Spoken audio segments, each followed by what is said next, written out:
Hello friends, welcome to infinity classes. हम लोग first grade और जूनियर अकाउंटेंट को ध्यान में रखते हुए एक सीरीज़ लेकर आए हैं जिसमें हम आज डिस्कस करने वाले पार्ट 3 के बारे में। हम बात कर रहे हैं लेखा शास्त्र के विषय में और उसका हम आज पार्ट 3 डिस्कस कर रहे हैं। अभी तक हम लोगों ने जो लास्ट 2 क्लासों में हमने पढ़ा है वहाँ तक हम लोगों ने जो लेखांकन की प्रणालियों के बारे में डिस्कस कर चुके हैं। आज की क्लास में हम लोग जो पढ़ने वाले हैं वो लेखांकन की अवधारणाएं एवं मान्यताएं जिसे हम कहते हैं, और एक टॉपिक और हम पढ़ेंगे परंपराएं। तो ये चीज़ हम स्टार्ट कर रहे हैं आज। तो चलिए स्टार्ट करते हैं।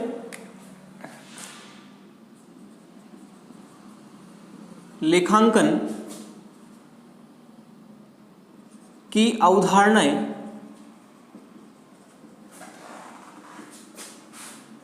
या मान्यताएं, इंग्लिश में अगर इसे कहें तो ये होता है अकाउंटिंग कॉन्सेप्ट और अजम्पशंस। बात करें अकाउंटिंग कॉन्सेप्ट और अजम्पशंस होता क्या है, तो वे नियम, वे सिद्धांत जिनके आधार पर हम लेखांकन करते हैं उन्हें हम लेखांकन अवधारणा या परंपरा मान्यताएं कहते हैं। अब हम बात करते हैं इसके मीनिंग की, तो इसका अर्थ देखें। अर्थ क्या होगा? तो वे नियम व सिद्धांत जिनके आधार पर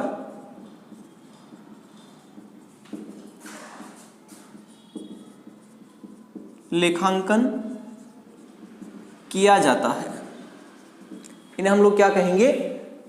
लेखांकन की अवधारणा या मान्यताएं कहेंगे, अकाउंटिंग कॉन्सेप्ट या अजम्पशंस कहते हैं। अब हम बात करते हैं कि कौन कौन सी अकाउंटिंग कॉन्सेप्ट्स हैं या कौन कौन सी लेखांकन की अवधारणाएं हैं। तो टोटल 10 अवधारणाएं हमें देखनी है। उसमें सबसे पहली अवधारणा की अगर हम बात करें तो वो है पृथक अस्तित्व की अवधारणा। पृथक अस्तित्व की अवधारणा, इसी का दूसरा नाम व्यावसायिक इकाई अवधारणा भी है।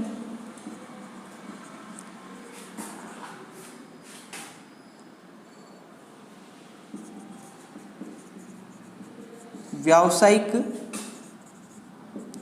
इकाई अवधारणा,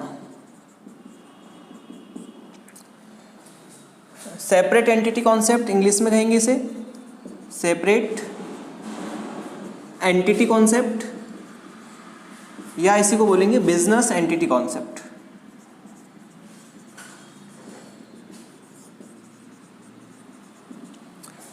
बात करते हैं सेकेंड कॉन्सेप्ट की, तो सेकेंड कॉन्सेप्ट होता है मुद्रा मापन अवधारणा। मुद्रा मापन अवधारणा, और इंग्लिश में इसे कहेंगे मनी मेजरमेंट कॉन्सेप्ट।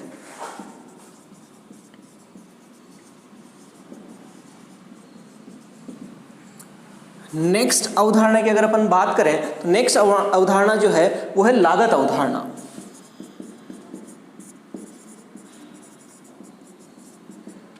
इंग्लिश में इसे कहेंगे कॉस्ट कॉन्सेप्ट।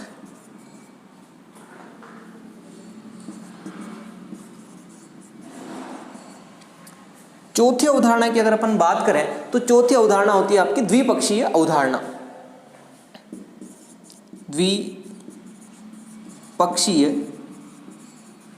अवधारणा, और इंग्लिश में इसे कहेंगे ड्यूल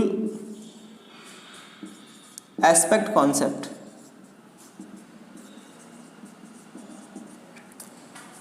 पांचवी अवधारणा की अगर अपन बात करें तो पांचवी अवधारणा होती है चालू व्यवसाय की अवधारणा। चालू व्यवसाय की अवधारणा, इंग्लिश में से कहेंगे going concern concept. Going concern concept. Next अवधारणा, छठी अवधारणा की अगर अपन बात करें तो छठी अवधारणा जो है वो है लेखांकन अवधि अवधारणा। तो हम बात करते हैं यहाँ पर छठी अवधारणा की, वो है लेखांकन अवधि अवधारणा। इंग्लिश में से लिखेंगे अकाउंटिंग पीरियड कॉन्सेप्ट। उसके बाद सेवंथ अवधारणा की अगर अपन बात करें तो सेवंथ अवधारणा होती है आपकी उपार्जन अवधारणा।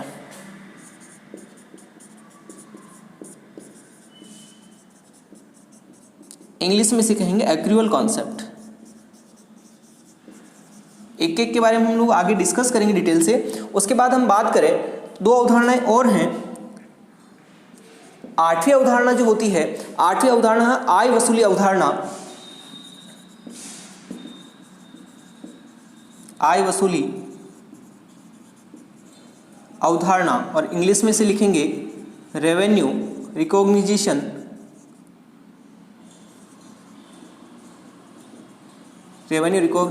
कॉन्सेप्ट। उसके बाद नवीं अवधारणा की अगर अपन बात करें तो नवीं अवधारणा होती है आपकी वस्तुपरकता की अवधारणा। वस्तुपरकता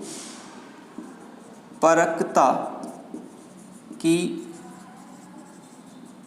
अवधारणा, इसे ऑब्जेक्टिविटी कॉन्सेप्ट कहेंगे। और लास्ट 10वीं अवधारणा जो है वो है मिलान की अवधारणा।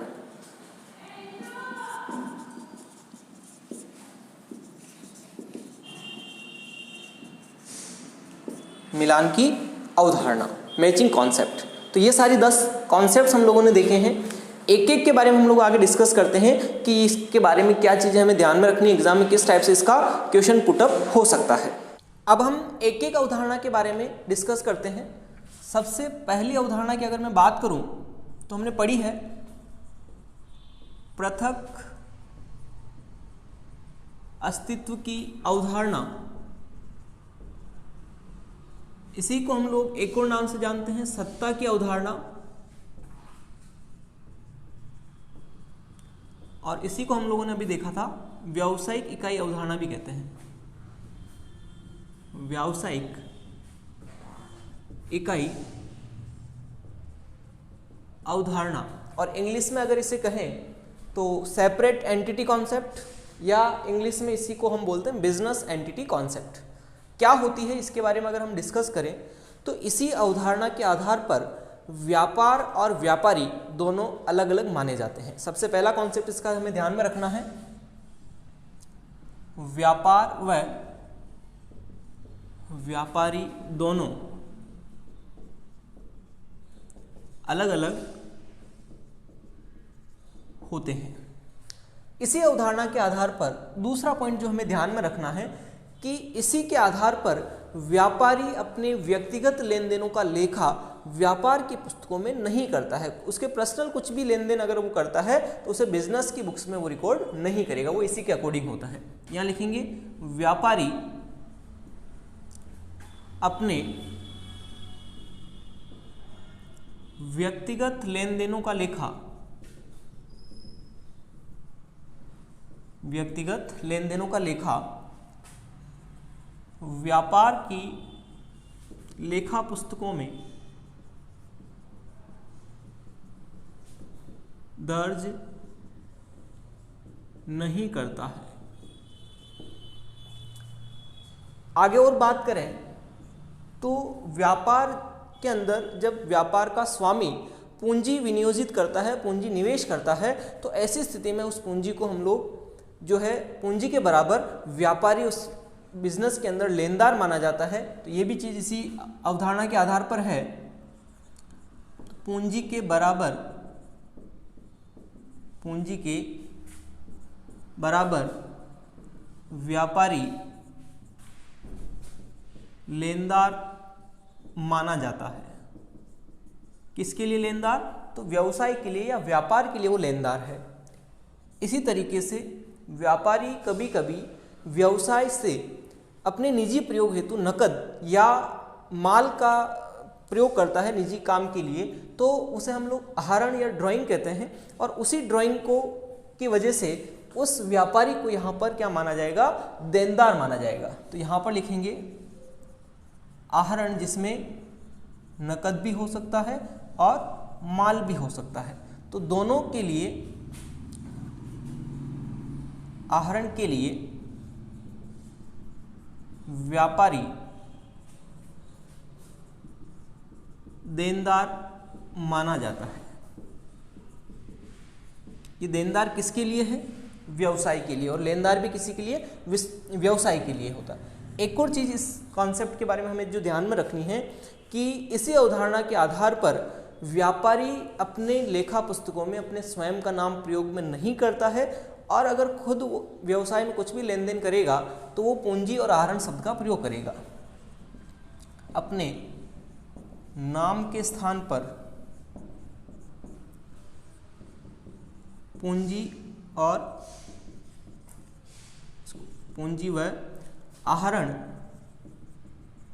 शब्दों का प्रयोग, ये भी इसी अवधारणा के आधार पर किया जाता है। तो ये सारी चीज़ें अपन को, जो 5 फैक्ट अपन ने देखे हैं, ये फर्स्ट कॉन्सेप्ट के हैं, तो हमें इसके बारे में चीज़ें ध्यान में रखनी है। अब हम बात करने वाले हैं सेकेंड कॉन्सेप्ट की, जो है मुद्रा मापन अवधारणा। मुद्रा मापन अवधारणा, और इंग्लिश में इसे कहेंगे हम लोग मनी मेजरमेंट कॉन्सेप्ट। क्या होता है मुद्रा मापन? तो हम लोगों ने पहले भी बात करी है कि व्यवसाय में जितने भी लेन देन हम दर्ज करते हैं लेखा पुस्तकों में, उसे सबसे पहले हम पहचानते हैं, उनका आइडेंटिफिकेशन किया जाता है, तो उन्हीं लेन देनों का लेखा पुस्तकों में लेखा किया जाएगा जिन्हें वास्तव में मुद्रा में मापा जा सकता हो। गुणात्मक पहलुओं का हम यहाँ पर ध्यान नहीं रखते हैं, तो इसमें कुछ ज़्यादा चीज़ें नहीं है, केवल आपको ध्यान में रखना है केवल मौद्रिक लेन देनों का लेखा यहाँ पर किया जाता है, और दूसरी चीज गुणात्मक पहलुओं को नकारा जाता है। अगर मैं दोनों के एग्जाम्पल की बात करूं तो 5,000 रुपये का वेतन सुरेश को चुकाया, ये एक मौद्रिक व्यवहार है, क्योंकि यहाँ पर हम रुपए की बात करें और हम चुका चुके हैं, तो सैलरी जो हमने पे करी वो हमारा मॉनेटरी ट्रांजैक्शन है, मौद्रिक लेन देन है, इस वजह से ये मुद्रा मापन अवधारणा के तहत लेखा पुस्तकों में दर्ज किया जाता है। गुणात्मक पहलुओं को यहाँ पर क्या किया जाएगा? नकारा जाता है। तो गुणात्मक पहलू क्या है? क्वालिटेटिव एस्पेक्ट्स कौन से होते हैं? जैसे कि वह कर्मचारी बहुत ईमानदार है, वह कर्मचारी बहुत सुंदर है, तो ये सारी सुंदरता, ईमानदारी, अच्छाई, ये सारी चीज़ें क्या है? गुणात्मक तथ्य हैं, और गुणात्मक तथ्यों को हम लोग लेखा पुस्तकों में दर्ज नहीं कर सकते हैं। यहाँ तक कि संख्यात्मक तथ्यों को भी हम लोग दर्ज नहीं करेंगे जब तक कि उनकी मुद्रा मूल्य हमें पता नहीं हो। अगर हम लोगों ने कहा है कि 10 फर्नीचर के सेट हमने खरीदे हैं लेकिन उनका मूल्य नहीं पता, तो उन्हें हम लेखा पुस्तकों में दर्ज नहीं कर सकते। 10 एक संख्या है, लेकिन उसका मनी में भी वैल्यू होनी चाहिए, तभी हम उसको लेखा पुस्तकों में दर्ज करेंगे। इसके बाद बात करें तीसरी अवधारणा की, तो तीसरी अवधारणा आती है लागत अवधारणा, और इंग्लिश में इसे क्या कहेंगे? Cost concept. क्या होती है कॉस्ट कॉन्सेप्ट? तो ये अवधारणा हमें ये बताती है कि जो हमारी संपत्तियां होती है, स्थायी संपत्तियां, उन्हें लेखा पुस्तकों में यानी चिट्ठे के अंदर किस मूल्य पर दिखाया जाना चाहिए? उनके वास्तविक लागत मूल्य पर दिखाया जाना चाहिए। अब ये वास्तविक लागत मूल्य क्या होता है?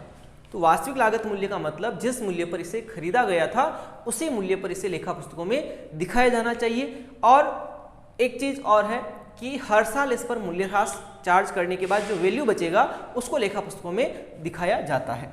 तो इसके अंदर हमें जो बातें ध्यान में रखनी है वो है स्थायी संपत्तियों को वास्तविक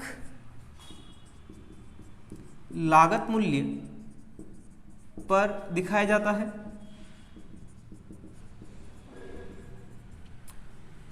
सेकंड, अब यहाँ पर लागत मूल्य क्या चीज़ है ये हम देखें तो लागत मूल्य बराबर होगा, सबसे पहले हम बात करेंगे उसके क्रय मूल्य की कि कितने में कोई असेट हमने परचेज करी है, प्लस उस पर कुछ खर्चा भी हमें करना पड़ेगा। अगर हम लोगों ने भीलवाड़ा से नहीं खरीदा कोई सामान और भीलवाड़ा के बाहर से कोई सामान खरीदा है, जैसे हम लोगों ने अहमदाबाद से कुछ परचेज किया है, तो अहमदाबाद से गुड्स लोड होगा, कोई असेट लोड होगी और हमारे भीलवाड़ा के गोडाउन तक आएगी, तो वहाँ का ट्रांसपोर्टेशन चार्जेस भी लगेगा, जिसे हम लोग फ्रेट यानी कि भाड़ा या किराया हम लोग बोलेंगे उसे, कैरिज या फ्रेट, वो उसमें ऐड किया जाएगा।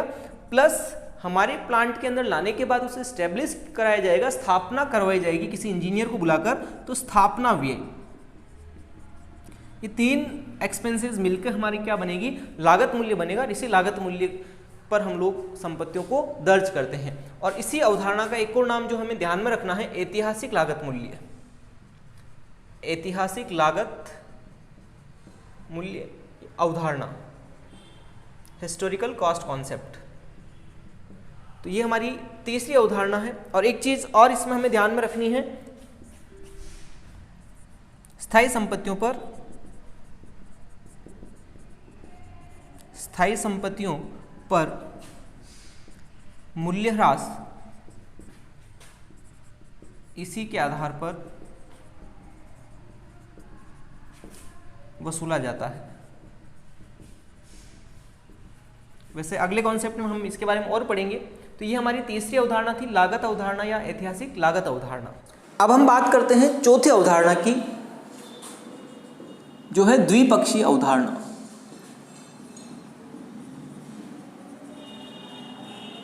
और इंग्लिश में इसे कहेंगे ड्यूल एस्पेक्ट कॉन्सेप्ट।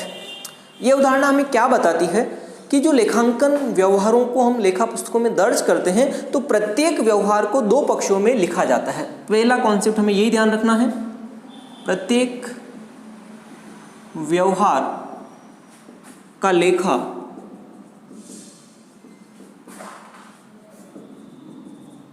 दो पक्षों में किया जाता है। और अगर हम बात करें, ये दो पक्ष हम आगे पढ़ने वाले हैं अभी, उससे पहले कुछ इसी के कॉन्सेप्ट हम देख लें। तो द्विपक्षीय अवधारणा के आधार पर ही आप लोगों ने लेखांकन समीकरण या चिट्ठा समीकरण पढ़ा होगा, अकाउंटिंग इक्वेशन या बैलेंस शीट इक्वेशन, तो वो इसी के आधार पर बनता है।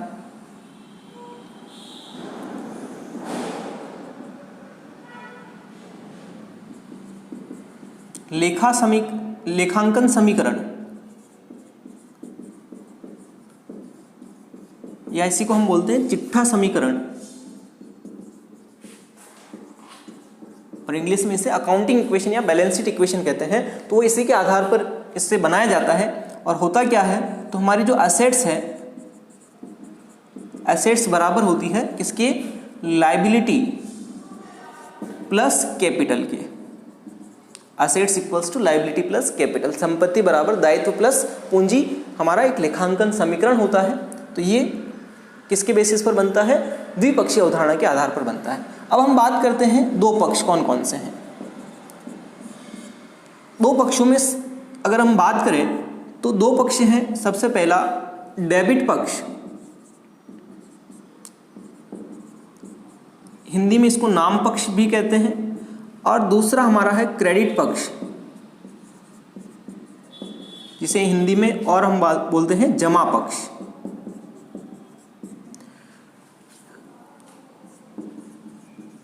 डेबिट और क्रेडिट। क्या होता है डेबिट, क्या होता है क्रेडिट? तो डेबिट जो है इसका ओरिजिन कहाँ से हुआ है, इसके हम बात करें तो ये लैटिन भाषा से बना है। लैटिन भाषा का एक शब्द है डेबेर, और इसी तरीके से जो क्रेडिट वर्ड है ये भी सेम लैटिन लैंग्वेज से बना है, और इसका मतलब होता है क्रेडिट। जो लैटिन लैंग्वेज है वो शब्द बना है क्रेडिट से। अब यहाँ पर डेबेर का मीनिंग क्या और क्रेडिट का मीनिंग क्या है? तो इसका मीनिंग होता है टू ऑ, और टू ऑ का मतलब स्वामी होता है, और क्रेडिट का मतलब होता है ऋणी। क्रेडिट का मीनिंग क्या होता है, ऋणी होता है। तो ये डेबिट, और शॉर्ट में इसी वजह से हम लोग डेबिट को डीआर लिखते हैं, डेबेर की वजह से, और शॉर्ट में हम क्रेडिट को शॉर्ट में सीआर लिखते हैं, वो इसी क्रेडिट की वजह से हम लोग इसे सीआर में लिखते हैं। और अगर हम इसके बारे में बात करें तो इटली के अंदर, इटली में जो इन्हें कहा जाता है वो डेबिटो और क्रेडिटो कहा जाता है। और हम लोगों ने पहले भी बात करी है कि द्विपक्षीय अवधारणा है, जो डबल एंट्री सिस्टम है, इसका जो प्रोपाउंडर है या जनक है उसे किसे कहा जाता है? 1494 के अंदर एक महान गणितज्ञ हुए थे लुकास पेसियोली, उन्होंने एक पुस्तक लिखी थी द कंपोजिट स्क्रिप्चर्स, और उसके अंदर उन्होंने लेखांकन के दो पक्षों के बारे में बताया था। तो लुकास पेसियोली को द्विपक्षीय अवधारणा का या डबल एंट्री सिस्टम का जनक कहा जाता है। ये चीज़ भी हमें ध्यान में रखनी है। तो ये हमारा द्विपक्षीय अवधारणा वाला टॉपिक कंप्लीट होता है। इसके बाद नेक्स्ट अवधारणा की अगर हम बात करें तो अगली अवधारणा है चालू व्यवसाय की अवधारणा। चालू व्यवसाय की अवधारणा, इसी को हम लोग निरंतरता की अवधारणा भी कहते हैं। निरंतरता की अवधारणा, और इसी का एक और नाम हमें ध्यान में रखना है, सुदीर्घ अवधारणा।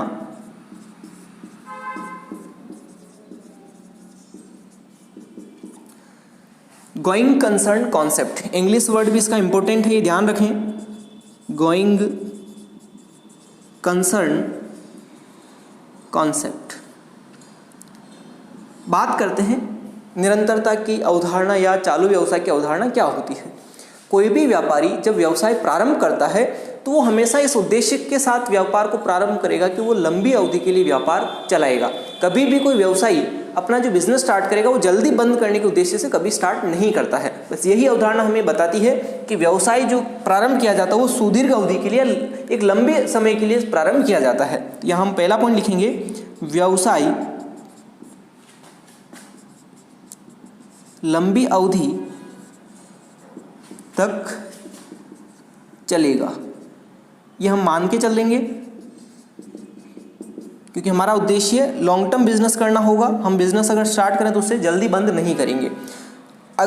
इसी अवधारणा के अगले पॉइंट की अगर हम बात करें तो ये है कि संपत्तियों का वर्गीकरण भी इसी के आधार पर होता है।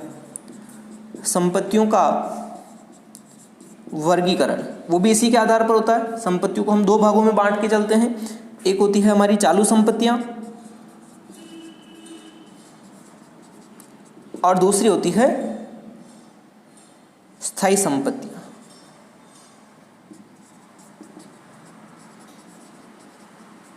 करंट एसेट्स और फिक्स्ड एसेट्स। चालू संपत्तियां करंट एसेट्स हो गई, स्थायी संपत्तियां फिक्स्ड एसेट्स हो गई। ये जनरली 1 वर्ष के लिए व्यवसाय में रहती है, इसलिए हम इसे चालू संपत्तियां बोलते हैं। और स्थायी संपत्तियां सामान्यतः 1 वर्ष से अधिक अवधि के लिए व्यवसाय में बनी रहती है। तो 1 वर्ष से अधिक है, इसका मतलब हम व्यवसाय लंबे समय के लिए चलाएंगे, इसीलिए संपत्तियों का हमने वर्गीकरण किया। अगर हमारा उद्देश्य ही शॉर्ट टर्म होता, हम व्यवसाय को लंबा नहीं चलाने चाहते, तो फिर हम संपत्तियों का वर्गीकरण करने की जरूरत ही नहीं पड़ती। इसका मतलब हम संपत्तियों का वर्गीकरण जो करते हैं वो चालू व्यवसाय अवधारणा या निरंतरता की अवधारणा के आधार पर ही करके चलते हैं। इसी के आधार पर एक और चीज़ हमें ध्यान में रखने की, जो दायित्व है उसका भी वर्गीकरण किया जाता है। तो ये पॉइंट भी हमें ध्यान रखना है, दायित्वों का वर्गीकरण। दायित्वों का वर्गीकरण, इसे भी हम अगेन बात करें 2 पार्ट्स में हम डिवाइड करेंगे, चालू दायित्व और दूसरे होते हैं नॉन करंट लायबिलिटीज या गैर चालू दायित्व।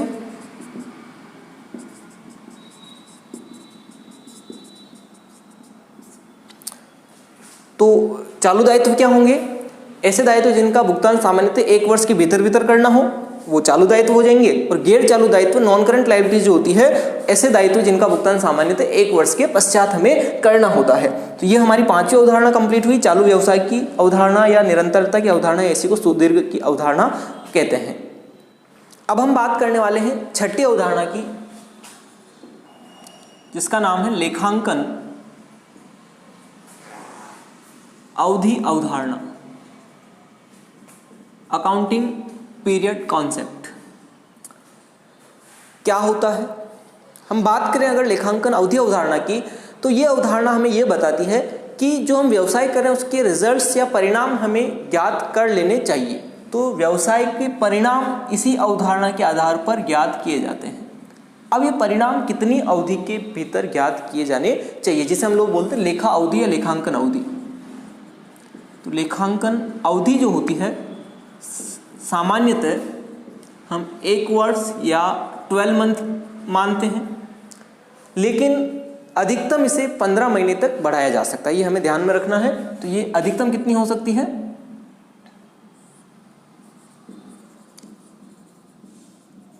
अधिकतम 15 महीने के लिए इसे बढ़ाया जा सकता है। बहुत सारे रीजन हो सकते हैं, एजीएम वगैरह अगर नहीं हो पाई है तो ये ड्यूरेशन बढ़ाया जा सकता है।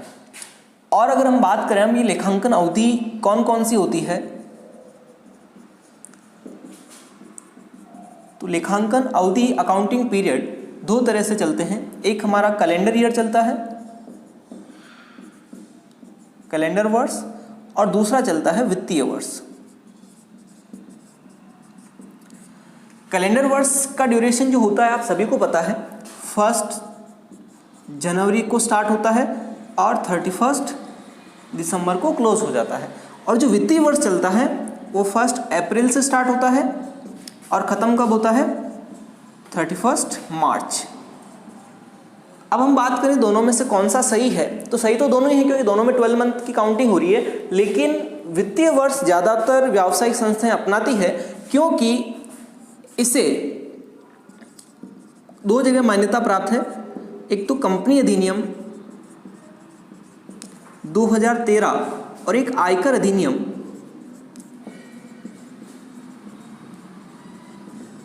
1961। इन दोनों जगह यहाँ पर इससे क्या है, मान्यताएं प्राप्त है। तो वो सारी संस्थाएं जिन पर ये एक्ट लागू होते हैं उन सभी को वित्तीय वर्ष लागू करना अनिवार्य है। बाकी अगर हम सोल प्रोप्राइटरशिप या कोई साझेदारी की बात करें जिन पर ये अधिनियम लागू नहीं होते हैं तो वो चाहे तो कोई सा भी अकाउंटिंग ईयर वो फॉलो कर सकती, कोई उस पर बाउंडेशन नहीं है। लेकिन जो कंपनीज होती है या कोई रजिस्टर्ड फर्म्स वगैरह हैं तो उन सभी को वित्तीय वर्ष को ही अप्लाई करना होता है क्योंकि टैक्स की कैलकुलेशन होती है 1 अप्रैल से 31 मार्च के अकॉर्डिंग ही चलती है। तो ये हमारी अवधारणा थी लेखांकन अवधि अवधारणा। अगली अवधारणा की अगर हम बात करें तो 7वीं अवधारणा है उपार्जन अवधारणा। उपार्जन अवधारणा और इंग्लिश में इसे बोलते हैं एक्रूअल कॉन्सेप्ट। क्या होती है एक्रूअल कॉन्सेप्ट? तो ये अवधारणा हमें बताती है कि जो लेखा करते हम लोग वो लेखा चाहे वो नकद में हो चाहे उधार हो, वो अगर चालू वर्ष से संबंधित है तो उसको लेखा पुस्तकों में दर्ज कर देना चाहिए। ये अवधारणा हमें इसी के बारे में बताती है। तो यहाँ पर हम लिखेंगे लेखा नकद या उधार के आधार पर किया जाता है। और अगर हम बात करें तो जरूरी नहीं है कि कोई व्यवहार नकद में हुआ हो, यानी कि अगर हमने काम कर दिया है, सर्विस प्रोवाइड कर दी है और पैसा नहीं मिला है तब भी हम इसे लेखा पुस्तकों में दर्ज करेंगे। इसी तरीके से अगर हमने किसी के यहाँ पर सर्विस प्रोवाइड करी है और उसका पैसा नहीं मिला तो वो हमारा उधार माना जाएगा, और नकद में अगर हम कुछ भी लेन देन कर रहे हैं तो उससे भी लेखा पुस्तकों में दिखाया जा सकता है। लेकिन शर्त यह है कि वो चालू वर्ष से संबंधित होना चाहिए। तो यहाँ पर हम लिखेंगे चालू वर्ष से संबंधित लेन देनों का लेखा किसमें होना चाहिए? चालू वर्ष में होना चाहिए।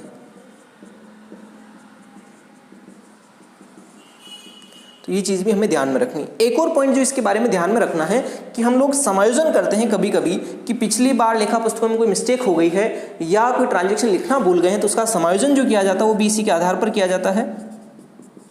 समायोजन जो होते हैं वो भी इसी के आधार पर होते हैं। इसके अलावा हम फाइनल अकाउंट्स में भी पढ़ेंगे एडजस्टमेंट्स, तो वहाँ पर बहुत सारी चीज़ों का एडजस्टमेंट जैसे आउटस्टैंडिंग एक्सपेंसेस बकाए हुए हैं, एक्रूड इनकम का हो गया, इस टाइप के जो भी जो एडजस्टमेंट्स होंगे वो सारे इसी के आधार पर किए जाते हैं। तो ये हमारी 7वीं अवधारणा है उपार्जन अवधारणा। अब हम बात करते हैं 8वीं अवधारणा की जिसका नाम है आय वसूली अवधारणा। आय वसूली अवधारणा और इंग्लिश में इसे कहेंगे रेवेन्यू रिकॉग्निशन कॉन्सेप्ट। क्या होती है? ज़्यादा कुछ बातें नहीं, केवल एक चीज़ हमें ध्यान में रखनी है कि आय को तब तक आय नहीं माना जाना चाहिए, आय को तब तक आय नहीं माना जाना चाहिए जब तक कि उस पर कानूनी अधिकार प्राप्त न हो। कानूनी अधिकार प्राप्त न हो, यानी कि इनकम को तब तक इनकम नहीं मानना है जब तक कि उस पर हमें कानूनी अधिकार प्राप्त नहीं हो जाए, यानी कि वो इनकम हमारी नहीं हो जाए तब तक हमें उसे आय नहीं मानना है। ठीक है, ये चीज़ हमें इसके बारे में ध्यान रखनी, बस यही है, इस और ज़्यादा कुछ इंपॉर्टेंट नहीं है। अगली अवधारणा जो 9वीं अवधारणा है वो वस्तुपरकता की अवधारणा। वस्तुपरकता की अवधारणा ऑब्जेक्टिविटी कॉन्सेप्ट तो ये अवधारणा हमें बताती है कि जो लेखा किया जाता है वो वस्तुनिष्ठ के आधार पर किया जाता है, व्यक्तिनिष्ठ के आधार पर नहीं किया जाता है। इसका मतलब क्या है वस्तुनिष्ठ और व्यक्तिनिष्ठ? तो लेखा जो किया जाएगा वो किसी न किसी स्रोत प्रामाणक या जो वेरीफाइड डॉक्यूमेंट होते हैं उनके बेसिस पर ही हमें अकाउंटिंग करनी चाहिए। किसी व्यक्ति के प्रभाव में आके कोई अकाउंटिंग हम लोग नहीं करेंगे। तो ये अवधारणा हमें बताती है लेखा वस्तुनिष्ठ आधार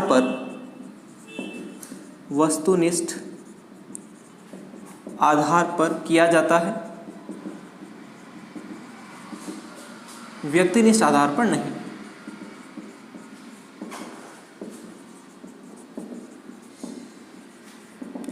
ठीक है, और किसके आधार पर हम लेखा करेंगे? तो स्रोत प्रमाणक जो होते हैं, सोर्स डॉक्यूमेंट होते हैं जिसमें वाउचर्स हो गए, बिल्स हो गए, ये सारे डॉक्यूमेंट्स जो हैं, इनवॉइस हो गया, इनके बेसिस पर हम लोग क्या करेंगे? लेखा करेंगे।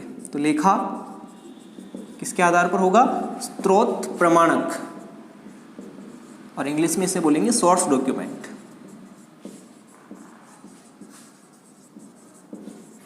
स्रोत प्रमाणक के आधार पर किया जाना चाहिए। ठीक है, तो ये चीजें हमें ध्यान में रखनी है। और एक लास्ट अवधारणा और बची है, हम बात कर लेते हैं उसकी, मिलान की अवधारणा।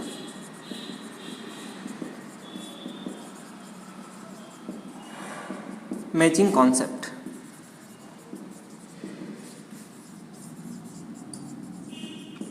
यह अवधारणा हमें बताती है कि चालू वर्ष से संबंधित आय का मिलान चालू वर्ष से संबंधित व्यय के साथ कर लेना चाहिए। तो यहां पर हमें ध्यान में रखना है चालू वर्ष की आय का मिलान चालू वर्ष के व्यय से किया जाना चाहिए, और इसी के आधार पर हम लोग फाइनल अकाउंट्स बनाते हैं, अंतिम खाते तैयार होते हैं।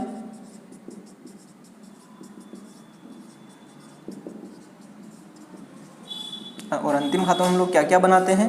एक तो हमारा होता है ट्रेडिंग अकाउंट, व्यापारी खाता। दूसरा हम बनाते हैं P&L अकाउंट, लाभ हानि खाता। और एक वित्तीय परिणाम ज्ञात करने के लिए हम लोग चिट्ठा भी बनाते हैं, जिसे हम लोग बैलेंस शीट बोलते हैं। तो ये हमारी 10 अवधारणाएं हम लोगों ने पढ़ी है।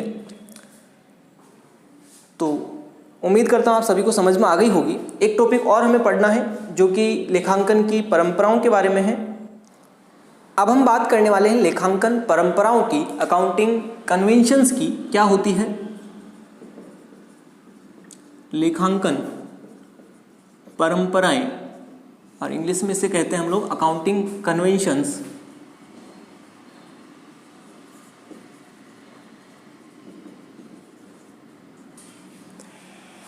एक सबसे बड़ा कंफ्यूजन हमेशा स्टूडेंट्स में बना रहता है कि अवधारणा और परंपराओं में क्या डिफरेंस है। तो सेम ही तो होती है? बिल्कुल नहीं होती है।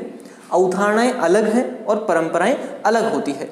अवधारणाओं के निश्चित नियम सिद्धांत होते हैं, उन्हें कानूनी तौर पर लागू किया जाता है, लेकिन परंपराओं के कोई नियम सिद्धांत नहीं होते हैं और ना ही इनका कोई कानूनी पक्ष होता है। ये तो केवल परंपराएं हैं जो पुराने समय से चली आ रही है, इसका कोई कानूनी पक्ष नहीं होता है। ये चीज़ हमें ध्यान में रखनी है। तो इसका सबसे पहले अर्थ देख लें। तो वे परंपराएं जो पुराने समय से चली आ रही है, जिनका कोई कानूनी पक्ष नहीं है, उन्हें लेखांकन में अपना लिया जाता है।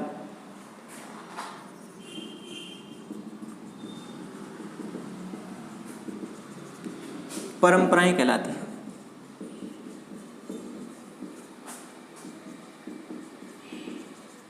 ठीक है, तो ये हमें चीज ध्यान में रखनी है। अब कौन कौन सी परंपराएं होती हैं? तो मुख्य रूप से 4 परंपराएं हैं। सबसे पहली है एकरूपता की परंपरा।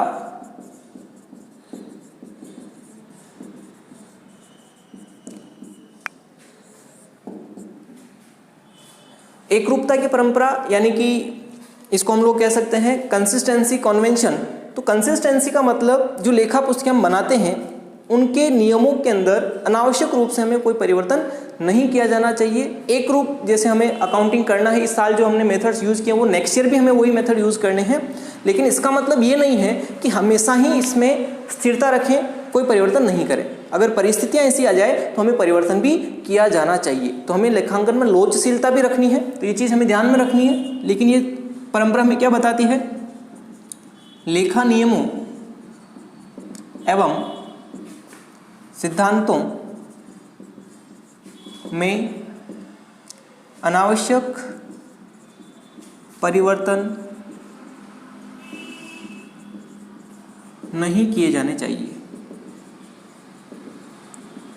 अगर हम अनावश्यक हर साल कोई नया मेथड यूज़ करने लग जाएंगे तो हमें तुलना नहीं कर पाएंगे कि पिछले साल और चालू वर्ष में अगर हमें तुलना करनी है तो पॉसिबल नहीं होगा। अगर समान नियम होंगे, समान मेथड्स होंगे तो ऐसी स्थिति में हम तुलना आसानी से कर सकते हैं। लेकिन ये नहीं कि हमेशा हमें स्थिर रखना है, इनमें परिस्थितियों के आधार पर परिवर्तन किया जा सकता है। दूसरी अवधारणा की अगर हम बात करें तो वो है महत्वपूर्णता की अवधारणा।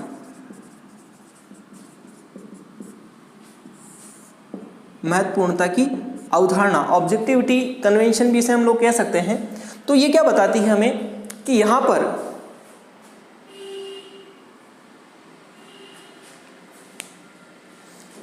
It's my mistake,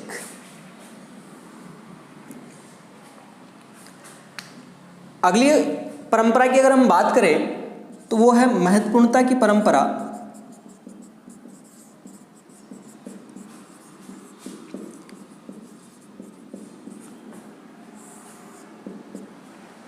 convention of objectivity. ये हमें बताती है कि व्यवसाय से संबंधित महत्वपूर्ण सभी जानकारियों को लेखा पुस्तकों में दिखाया जाना चाहिए, लेकिन केवल महत्वपूर्ण जानकारियां ही हमें दिखानी है। कोई अनावश्यक है जो अनावश्यक रूप से हमारे लेखा पुस्तकों को खराब दिखाती है या उन पर बर्डन डालती है तो उन व्यवहारों को हमें लेखा नहीं करना चाहिए। और ये डिपेंड करता है महत्वपूर्ण कोई मद होगी या नहीं होगी, तो व्यवसाय के साइज पर डिपेंड करता है। अगर बहुत बड़ी फर्म है और उसमें कोई 150 रुपये का कोई ट्रांजैक्शन है तो वो महत्वपूर्ण नहीं होगा। लेकिन अगर एक व्यक्तिगत व्यक्ति की हम अकाउंटिंग की बात करें तो उसमें 150 रुपये का भी एक रोल हो सकता है। तो ये डिपेंड करेगा कि संस्थान बड़ी है या छोटी है, लेकिन केवल महत्वपूर्ण तथ्यों को ही हमें लेखा पुस्तकों में दर्ज किया जाना चाहिए। केवल महत्वपूर्ण तथ्यों का लेखा, बस इतना सा ध्यान रखना है, केवल महत्वपूर्ण तथ्यों का लेखा करना है, अनावश्यक हमें कोई चीजें नहीं लिखनी है। तीसरी परंपरा की अगर हम बात करें तो पूर्ण प्रकटीकरण की परंपरा। पूर्ण प्रकटीकरण की परंपरा, फुल डिस्क्लोजर कन्वेंशन। ये परंपरा हमें बताती है कि व्यवसाय से संबंधित सभी तथ्यों को दिखाना चाहिए, कोई तथ्य जानबूझकर हमें छुपाना नहीं चाहिए। यहाँ पर हमने बात की थी महत्वपूर्ण तथ्यों को दिखाना चाहिए, ये तो ठीक है, लेकिन यहाँ पर है कि जो महत्वपूर्ण है उन्हें कोई तथ्य छुप नहीं जाए, उन्हें डिस्क्लोज करना चाहिए। अनावश्यक रूप से हम जो लेखांकन की सूचनाओं का प्राप्तकर्ता जो होता है, कोई भी व्यक्ति जो एक्सटर्नल और इंटरनल भी हो सकते हैं, तो उन सूचनाओं को प्राप्त करने वाले व्यक्ति पर इसका कोई बुरा प्रभाव नहीं पड़े, इस वजह से हमें सारी की सारी चीज़ों को पूर्ण रूप से क्या करना है, प्रकट करना है। तो यहाँ लिखेंगे लेखांकन से संबंधित सभी सारभूत तथ्यों को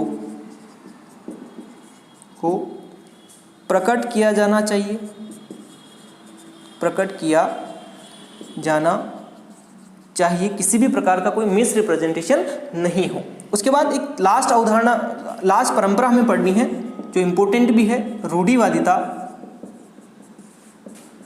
रूढ़िवादिता या इसी को बोलते सतर्कता की परंपरा।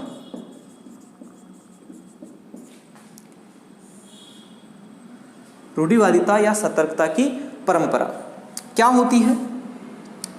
तो सबसे पहले ये परंपरा हमें बताती है कि भविष्य में अगर कोई आय अर्जित होने वाली है तो वर्तमान में उसका हमें कोई ध्यान में नहीं रखना है। लेकिन भविष्य में होने वाले नुकसान या कोई व्यय, तो उसको हमें वर्तमान में भी उसको ध्यान में रख के चलना होगा।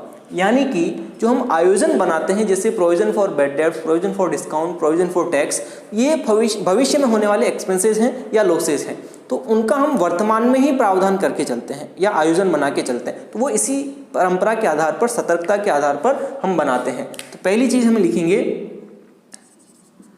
आयोजनों या प्रावधानों का निर्माण,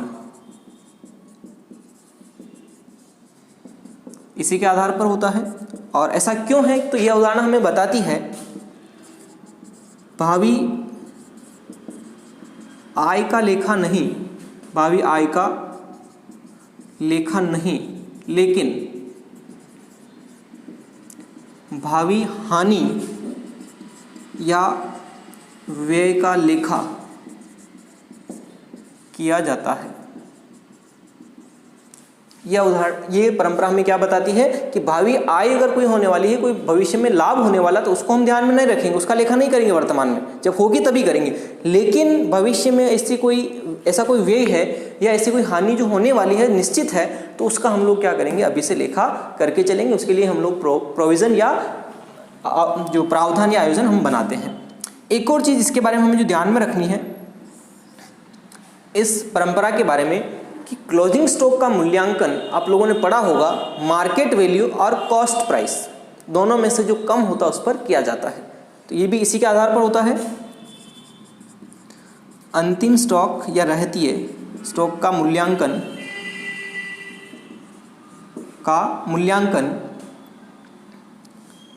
बाजार मूल्य व लागत मूल्य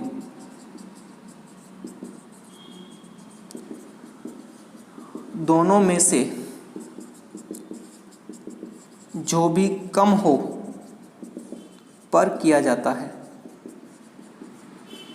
और ऐसा इसलिए है कि ये परंपरा हमें बताती है कि लाभों पर प्रभाव डालने वाले अगर कोई दो फैक्टर हैं जो सेम काम करते हैं, तो उस फैक्टर को ही लिया जाएगा जो सबसे कम प्रभाव डालता है। तो जो मूल्य कम आएगा वो लाभ पर कम प्रभाव डालेगा, क्योंकि क्रेडिट साइड में अगर कोई वैल्यू हमारी जो है क्लोजिंग स्टॉक को कम दिखाएगी, तो ऐसी स्थिति में लाभ पर वो सबसे कम प्रभाव डालेगी। अगर उसको ज़्यादा लिखेंगे तो उससे हमारा प्रॉफिट ज़्यादा कम हो जाएगा, तो वो ज़्यादा प्रभाव डालता है। इस वजह से हमें कम वाले मूल्य को लेना होता है। तो ये सारी हमारी क्या है, परंपराएं हैं। तो आज की क्लास में हम लोगों ने अवधारणाओं और परंपराओं का एक कन्फ्यूजन वो भी दूर किया है, और सारी अवधारणाओं और परंपराओं के बारे में भी बात करी है। उम्मीद करता हूँ आपको क्लास अच्छी लगी होगी। अगर आपको क्लास पसंद आई है तो आप इसे लाइक करें, कमेंट करें और अपने फ्रेंड्स के साथ भी शेयर करें। और अगर आप नए हैं तो हमारे चैनल को जरूर सब्सक्राइब करें, ताकि आपको आने वाली हर क्लास का नोटिफिकेशन मिल सके। तब तक के लिए जय हिंद, जय भारत।